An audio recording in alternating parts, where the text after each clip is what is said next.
Today, Reverend Song-gyung of Seattle, today was the first time I've heard his sermon directly.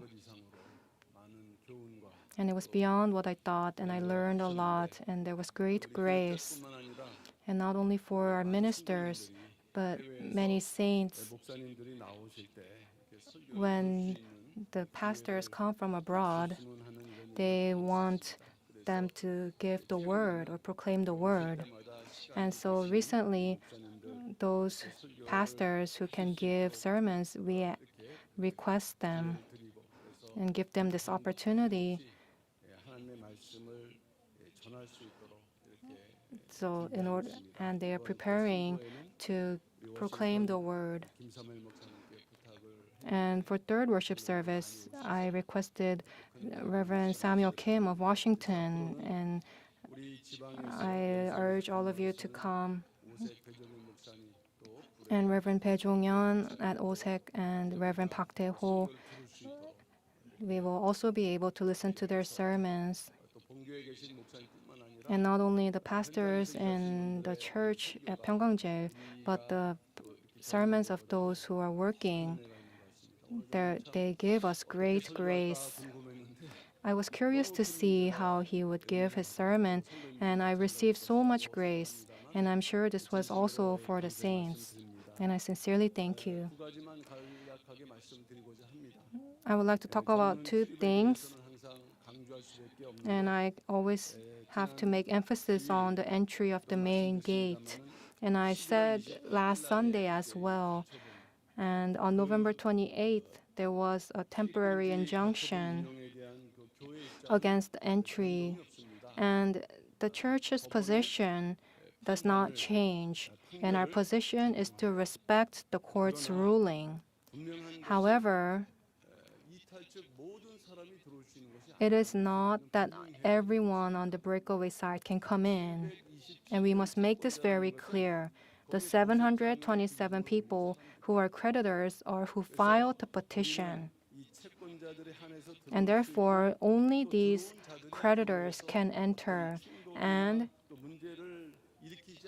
the church has requested him to sign a pledge to prevent conflicts or problems between the members when they come in the church. And we are sending this to the creditors via text message during every service. However, even today they had their gathering.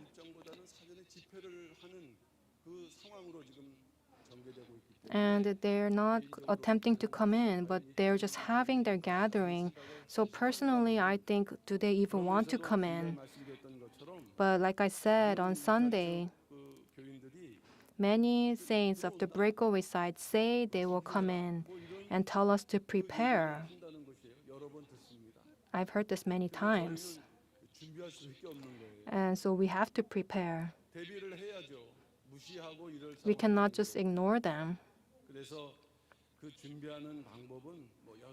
So there could be many ways to prepare, but we will guard the gate even more. And when the church keepers are all out keeping the church, even if we are doing nothing, it will give us comfort, and there will be free meals when they are church keeping.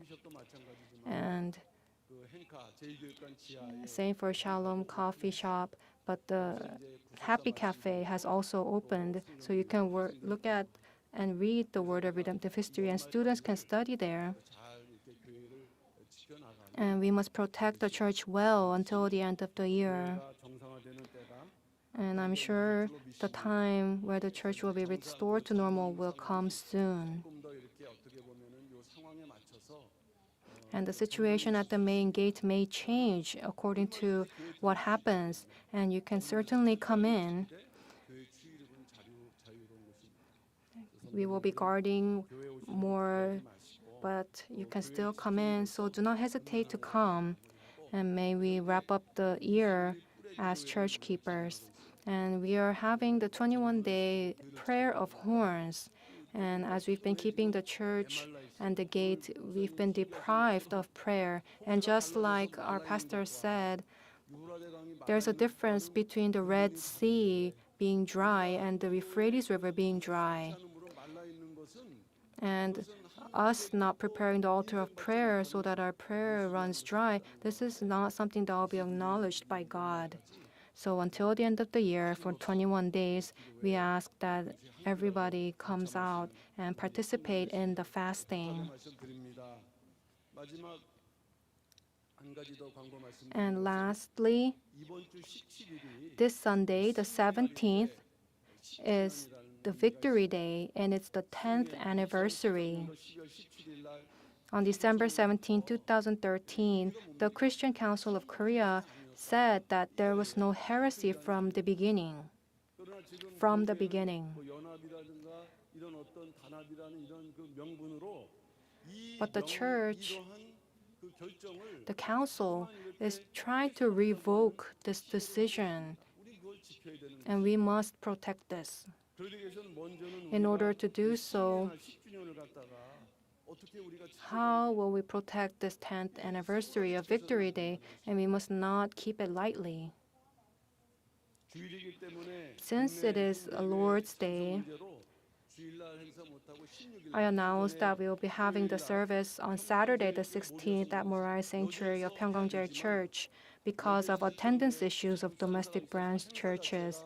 And we have to have it at Yeoju, but just in case there would be obstructions at Yeoju, we decided that it will be held at our church. And to celebrate this event, many pastors and saints from overseas are coming. And pastors and saints from domestic churches will also be attending.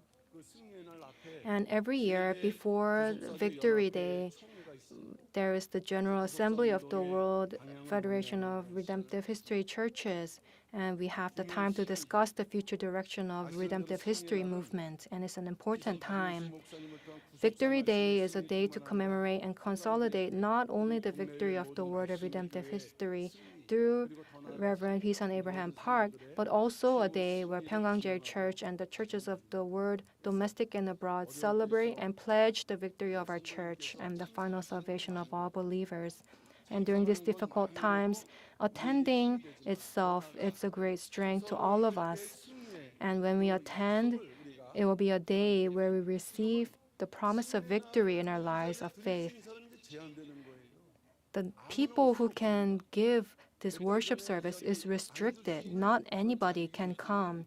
Many months ago, they could have come here, but now they cannot attend whenever they want.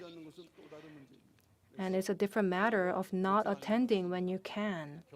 There are a few days left, so please encourage each other and pray, and so that we can truly celebrate the 10th anniversary and give thanks.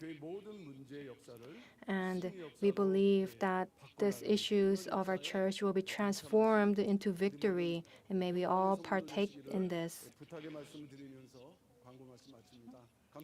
Thank you.